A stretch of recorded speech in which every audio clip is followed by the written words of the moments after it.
Bismillahirrahmanirrahim. Assalamu alaikum. Myself is Daud Nawaz. I'm serving Bahauddin Zakaria University Multan as a visiting lecturer in Department of Political Science. I'm teaching the course of Introduction to Public Policy in Masters in Public Administration, evening, second semester. Hopefully students आप लोग खैरियत से होंगे और आप लोगों के लिए बहुत सी दुआएं अल्लाह ताला आप लोगों को जो है अपने हिफ्ज़ अमान में रखे। आज का जो हमारा इंट्रोडक्शन टू पब्लिक पॉलिसी में 7th लेक्चर है वो है प्रिंसिपल्स ऑफ पब्लिक पॉलिसी के बारे में। प्रिंसिपल्स ऑफ पब्लिक पॉलिसी ये जो है हमने पहले डिस्कस करने थे, बट वो हमारी ये हॉलीडेज़ आ गई थी कोविड-19 की वजह से, तो हम लोग इसको जो है आज डिस्कस कर रहे हैं। नोट्स इसके आप लोगों के पास मौजूद हैं, ठीक है। रीडिंग्स मैंने आप लोगों को दे दी थी, जस्ट इसको आज ओवरव्यू कर लेते हैं। तो देख लेते हैं कि जो प्रिंसिपल्स हैं पब्लिक पॉलिसी में वो कौन कौन से हैं। The first principle is the principle of organisation, ठीक है। ऑर्गेनाइजेशन के बारे में बात करते हैं। जो प्रिंसिपल है पब्लिक पॉलिसी का, वो कहते हैं कि organisation means the structure of the institution, department और एनी गवर्नमेंट, ठीक है। कि ऑर्गेनाइजेशन से मुराद ये है कि एक स्ट्रक्चर है, एक फ्रेमवर्क है, ठीक है, एक सिस्टम है किसी भी इंस्टीट्यूशन का, किसी भी डिपार्टमेंट का, वो जो गवर्नमेंट के अंडर होगा, ठीक है। अगर कोई भी जो है इंस्टीट्यूशन गवर्नमेंट के अंडर काम कर रहा है, जो पब्लिक इंस्टीट्यूशन भी जिसे हम कह सकते हैं, लाइक यूनिवर्सिटीज़, पब्लिक यूनिवर्सिटीज़ हो गई, हेल्थ पब्लिक हॉस्पिटल्स हो गई, तो ये सारे क्या हैं बेटे, ये जो हैं ये गवर्नमेंट के अंडर आ रहे हैं, गवर्नमेंट इंस्टीट्यूशंस हैं, ठीक है, गवर्नमेंट डिपार्टमेंट्स हैं। तो इनका जो स्ट्रक्चर है, जो इनका ओवरऑल फ्रेमवर्क है, तो वो ऑर्गेनाइजेशन कहलाएगा कि किस तरह से इनकी ऑर्गेनाइजेशन है। तो फर्दर अगर हम देखें तो it is necessary for the organisation that politicians must be evaluate that how is the structure और how is the framework is followed in the department. इसमें ये होता है कि ये ज़रूरी है, एक ऑर्गेनाइजेशन की डेवलपमेंट के लिए ज़रूरी है कि पॉलिटिशियंस जो हैं, हमारे हमारे जो पॉलिटिशियंस हैं या हमारे पब्लिक पॉलिसी मेकर्स हैं या हमारे जो गवर्नमेंट ऑफिशियल्स हैं, ये उनके लिए ज़रूरी है कि वो एवेलुएट करें, ठीक है, कि किस तरह से जो है जो स्ट्रक्चर है ऑर्गेनाइजेशन का, एक डिपार्टमेंट का, ठीक है, एक इंस्टीट्यूट का, पब्लिक जो है पब्लिक के अंडर जो काम कर रहे हैं, जो गवर्नमेंट के अंडर काम कर रहे हैं पब्लिक के लिए, उसका किस तरह से फ्रेमवर्क जो सिस्टम है वो फॉलो वहाँ पे किया जा रहा है, ठीक है। कि जो हमारी ये पब्लिक हॉस्पिटल्स हैं, पब्लिक जो है यूनिवर्सिटीज़ हैं, ठीक है, हमारे जितने भी पब्लिक डिपार्टमेंट्स हैं, क्या आया कि वहाँ पे जो सिस्टम है, वहाँ की जो ऑर्गेनाइजेशन है, वो प्रॉपर तरीके के साथ काम कर रही है? क्या वहाँ का जो सिस्टम है वो ट्रांसपेरेंट है? तो इस तरह से ये ज़रूरी है, पॉलिटिशियंस के लिए भी ज़रूरी है, क्योंकि पॉलिटिशियंस जो हैं वो पब्लिक चूज़ कर रही होती है पॉलिटिशियंस को, और पॉलिटिशियंस का हमारी पब्लिक पॉलिसी में एक इम्पॉर्टेंट रोल है, ठीक है मेरा बेटा। तो ब्यूरोक्रेट्स हो गए, पॉलिटिशियंस हो गए, पब्लिक पॉलिसी मेकर्स हो गए, ठीक है, जितने भी गवर्नमेंट ऑफिसर्स हैं, उनके लिए लाजमी है कि वो चेक एंड बैलेंस रखें, एवेलुएट करें सब पब्लिक डिपार्टमेंट्स को, पब्लिक इंस्टीट्यूशंस को। इसके बाद क्या होता है कि गवर्नमेंट पॉलिटिशियंस जो हैं, जो पब्लिक पॉलिसी मेकर्स हैं, ये क्या कर रहे होते हैं, ये पब्लिक की डिमांड्स को जो है वो जो है आगे तक पहुंचा रहे होते हैं। पब्लिक के डिमांड्स को जो है पॉलिसी मेकिंग के लिए जो है ये काफ़ी अपना एक रोल अदा कर रहे होते हैं। जो भी पॉलिसी मेकिंग होती है, तो हमारे जो पॉलिसी मेकर्स हैं वो क्या करते हैं, पब्लिक की डिमांड्स को आगे तक पहुंचाते हैं, ठीक है ना, असेंबली तक पहुंचाते हैं। अच्छा, तो इसमें फर्दर अगर हम जो इम्पोर्टेंट है वो हमारे लिए ये है कि there should be correlation, cooperation and coordination among the government and political elites as well as public to solve the public demands।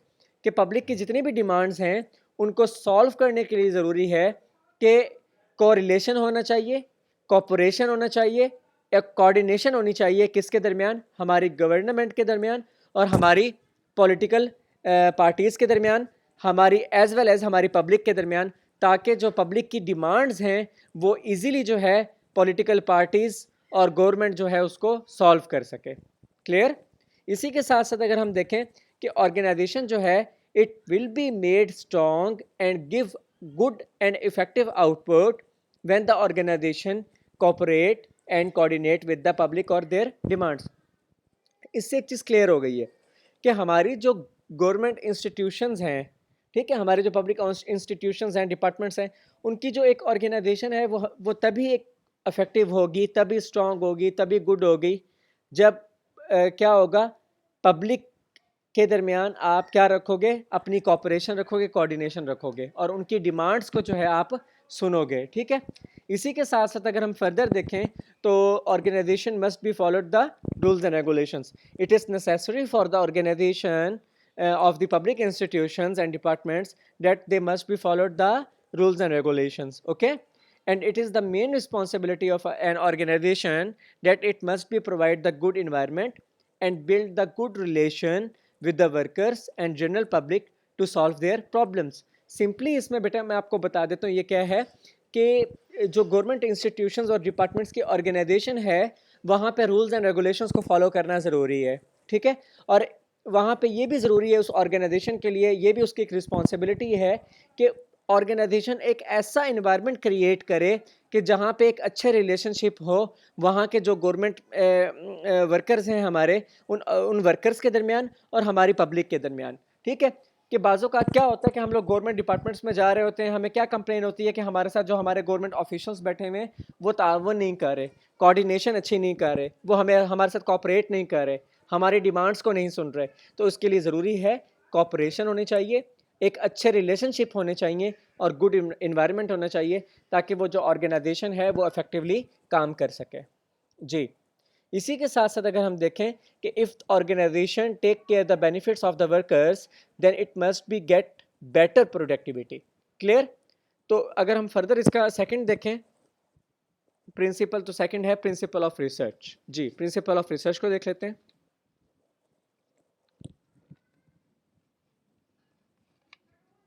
बेटे जो रिसर्च है इसका मतलब है systematic study and recording of a new method, ठीक है ना। आप लोग याद रखिएगा, research means the systematic study and recording of a new methods. इसमें क्या होता है कि जो प्रिंसिपल है रिसर्च का, ये भी एक मेन प्रिंसिपल है पब्लिक पॉलिसी का, कि जो हमारे पॉलिटिशियंस हैं उनके लिए ज़रूरी है कि they must be collect the information. किसके बारे में वो कलेक्ट करेंगे इंफॉर्मेशन को? About the public and there demands, कि हमारी पब्लिक की क्या डिमांड्स हैं, क्या प्रॉब्लम्स हैं और उनको किस तरह से हमने इन्वेस्टिगेट करके उन प्रॉब्लम्स को सॉल्व करना है। तो ये भी एक रिसर्च है, ठीक है। वो क्या रिसर्च है कि आप अपनी सोसाइटी के सरकमस्टांसिस के साथ, आप अपने कम्युनिटी की सरकमस्टांसिस के साथ, ठीक है, आप अपने एरिया के सरकमस्टांसिस के साथ, सिचुएशंस के साथ अपडेटेड हो, ठीक है। एज ए MPMNA या एज अ गवर्नमेंट ऑफिशियल्स आपको मालूम होना चाहिए कि हमारे वहाँ पे एरिया में क्या हो रहा है, ठीक है। वहाँ पे कंटिन्यूसली आप लोग क्या करो कि नॉलेज रखो चीज़ों का, ठीक है। उस एरिया के आपके बारे में आपको नॉलेज होना चाहिए। क्या हमारी सिविल गवर्नमेंट सही तरह से काम कर रही है? क्या हमारी जो पॉलिसीज़ इंप्लीमेंट हुई हुई हैं तो वो पॉलिसीज़ प्रॉपरली इंप्लीमेंट हैं? क्या उन पॉलिसीज़ के ऊपर वर्क सही हो रहा है? तो ये सारी चीज़ें जो हैं वो चेक एंड बैलेंस के साथ देखी जाएं, उन चीज़ों को एनालाइज किया जाए, ठीक है बेटा। इसी के साथ साथ क्या है कि research process always stay in the process. इसका मतलब ये होता है कि जो रिसर्च है, जो तहकीक है, वो हमेशा जो है वो प्रोसेस चलता रहना चाहिए। वक्त के साथ साथ आपको तहकीक करते रहना चाहिए, रिसर्च करते रहना चाहिए कि हमारी पब्लिक क्या चाहती है और हमारी गवर्नमेंट क्या इम्प्लीमेंट कर रही है, ठीक है। इसी के साथ अगर हम देखें, it is very necessary for the policy makers and our government departments, our government institutions, that they must be doing research about the new discoveries and innovations, ठीक है। यानी कि हमारा जो कॉन्स्टिट्यूशन है उसमें, उसको अगर हम देखें तो उस कॉन्स्टिट्यूशन के मुताबिक हम लोग अपने पॉलिसीज़ को जो है हम लोग बना रहे होते हैं, ठीक है ना। मगर उसमें क्या है कि हम न्यू इनोवेशंस को भी देखें, ठीक है ना। जैसे न्यू इनोवेशंस क्या हैं? जैसे एजुकेशन के सिस्टम के अंदर न्यू इनोवेशंस आ रही हैं, हेल्थ सिस्टम के अंदर न्यू इनोवेशंस आ रही हैं, ट्रेड के अंदर न्यू इनोवेशंस आ रही हैं, इकॉनमी चेंज हो रही है। तो इसमें भी हमें अमेंडमेंट करने की ज़रूरत है और वो कैसे होगी? वो रिसर्च के थ्रू होगी। अगर हम ये कोविड-19 का इशू देखें तो कोविड-19 के इशू की वजह से इन 6 मंथ्स में वर्ल्ड को क्या इश्यूज़ आए हैं? बहुत ज़्यादा इश्यूज़ आए हैं हेल्थ के। तो हेल्थ टेक्नोलॉजी जो है हमारी, वो क्या कर रही है? रिसर्च कर रही है। इसी तरह से अगर हम एजुकेशन सिस्टम को देखें तो 2 से ढाई माह इंस्टीट्यूशंस बंद रहे। उसके लिए क्या हुआ कि हमने किस टेक्नोलॉजी को यूज़ किया? इंटरनेट की टेक्नोलॉजी को यूज़ किया सोशल मीडिया की टेक्नोलॉजी को यूज़ किया और अपनी उस रुकी हुई पढ़ाई को, जो हमारी रुक चुकी थी, उस पढ़ाई को दोबारा से स्टार्ट किया। तो ये एक रिसर्च के थ्रू सारा प्रोसेस होगा। ठीक है बेटे जी। The third one is the principle of authority. ठीक है, प्रिंसिपल ऑफ अथॉरिटी जो है ये पावर के बारे में बात करता है। ठीक है, तो इसमें क्या होता है कि there are two kinds of authorities and powers. ठीक है, the first one is the soft power and the second one is the hard power. The soft power is called economic power and the hard power is called military power and government power. ठीक है, authority जो है ये necessary है for running the institution. ठीक है, for running the organisation of every institution. ये हमारे लिए ज़रूरी है, अथॉरिटी जो है, पावर जो है वो ज़रूरी है कि किसी भी ऑर्गेनाइजेशन को किसी भी इंस्टीट्यूशन को चलाने के लिए, किसी भी जो है डिपार्टमेंट को रन करने के लिए वहाँ की ऑर्गेनाइजेशन के पास एक इख्तियार हासिल हो, एक पावर हासिल हो। कैसे कि वो इजीली जो है अपनी प्रॉब्लम्स को जो है वो सॉल्व कर सकें। ठीक है, अपनी पब्लिक के इश्यूज़ को वो जान सकें। इसी तरह से अथॉरिटी जो है it is a power of a person who commands the people to do the things और gets the work done by them. कि ये क्या होती है, अथॉरिटी क्या है, वो एक ऐसी पावर है एक पर्सन के पास कि वो लोगों को कमांड कर सके। ठीक है, वो लोगों के अफेयर्स को जो है वो सुने, देखे, ठीक है, और उसके बारे में काम कर सके। लाइक हमारे जो पॉलिटिशियंस हैं इनके पास पावर होती है, अथॉरिटी होती है to listen the demands of the people, to solve the demands of the people. तो ये एक उसी पावर के बारे में बात हो रही है। पावर्स हमेशा किसके हाथ में होती है, सुपीरियर के हाथ में होती है। ठीक है ना, एक लीडर के हाथ में होती है। इसी तरह से अगर हम फर्दर देखें, ऑर्गेनाइजेशनल पॉइंट ऑफ व्यू से देखें, तो हमारे पास थ्री टाइप्स ऑफ पावर होती हैं।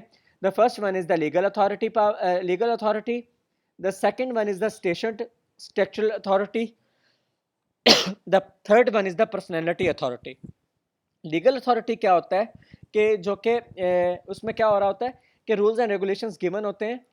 ठीक है, और उसमें एक लिमिट आपको दी गई होती है और वो लीगली जो है वो अप्रूव्ड पावर होती है। इसी तरह से हम स्टेशन अथॉरिटी को देखें, स्टेशन स्ट्रक्चर अथॉरिटी को देखें, तो ये नेचर ऑफ पोजीशन पे डिपेंड कर रही होती है। ठीक है ना, हायर अथॉरिटी जो हैं, लाइक हायर अथॉरिटीज़ होती हैं, उनके पास बिग पावर्स होती हैं, बिग रिस्पॉन्सिबिलिटीज़ होती हैं। ठीक है, और उनके पास लाइक अगर बिग रिस्पॉन्सिबिलिटी है तो वो बिग रिस्पॉन्सिबिलिटी है तो उसी के हिसाब से वो अपनी रिस्पॉन्सिबिलिटीज़ को फुलफ़िल कर रहे होंगे। ठीक है ना, मतलब आपकी डेजिग्नेशन के अकॉर्डिंगली आपकी पावर होती है। क्लियर कि अगर आप डीसी हो तो आप अपनी उस नैयत के काम कर रहे हो, अगर आप सीपी हो तो आप सीपीओ के जो आपके सीपीओ के काम सीपीओ के जो टास्क हैं आप उसी को जो है फुलफिल कर रहे हो। अगर आप एक थाने में एसएचओ हो तो आप उसके अकॉर्डिंगली काम कर रहे हो। अगर आप एक एमपीए हो तो आपकी जो एक एमपीए की पोजीशन है तो आप उसके अकॉर्डिंगली काम कर रहे हो। फिर होती है पर्सनैलिटी अथॉरिटी। पर्सनैलिटी अथॉरिटी में क्या होता है कि related with the qualities of a personality of a superior. ठीक है, कि how are you accountable and honest. ठीक है, और इसी तरह से if superior is intelligent, experienced, knowledgeable and energetic, he has a lot of authority. If he lacks these qualities, then he has a low authority and has no control. ठीक है बेटे, आज का जो हमारा टॉपिक था प्रिंसिपल्स ऑफ पब्लिक पॉलिसी में हमने 3 प्रिंसिपल्स को डिस्कस किया। इंशाल्लाह हम अपने 8th लेक्चर में फर्दर जो है 3 to 4 प्रिंसिपल्स को डिस्कस करेंगे। अपना बहुत सा ख्याल रखिएगा, दुआ में याद रखिएगा। जज़ाकल्लाह खैर।